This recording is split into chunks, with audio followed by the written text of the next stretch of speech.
I've been talking in the Marine Renewables section this morning from a developer's, a marine renewable developer's perspective, and what I was trying to highlight was some of the challenges that we've had to encounter with offshore wind in the last 10 years of my experience, and how those are different, potentially different to the oil and gas industry.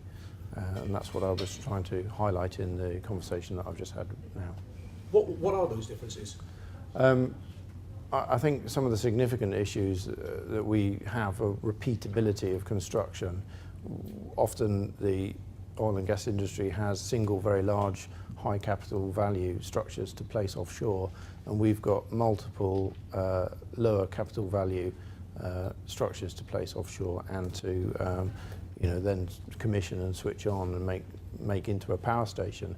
So it's about the repeated processes that we have to do, and the weather dependency of all of those, and some of the associated challenges with that.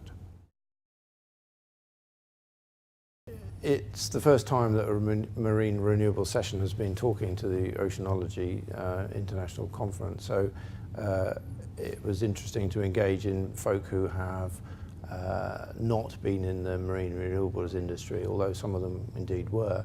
And I was concentrating on, as I say, some of the changes and challenges that we've had, and to promote us as an industry, and for those people interested to come and join. We need it's an expanding industry. It needs good people. It needs good technology coming into it. So we've got to rise to those challenges and make sure that we succeed.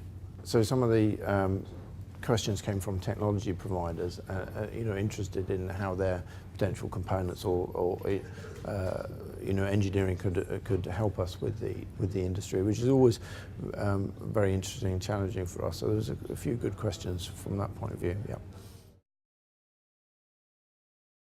And I was pleasantly surprised by the attendance in the session. Certainly at 9 o'clock it felt a bit sparse of people, but as time went on there was more and more folk coming in, so I guess it must have been 60 or 70 people in the room, which is a good turnout for a talk this early on in the conference.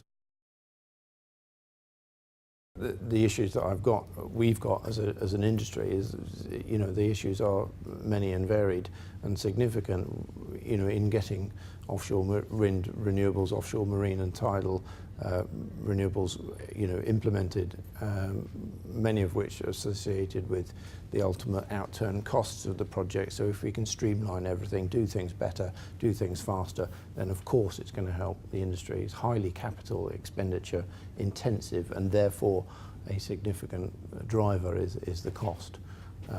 And cost is speed. If you can do things faster, more reliably, less weather dependently, then you're going to have a wind farm or a marine renewable project that costs less and therefore increases its value to the end client.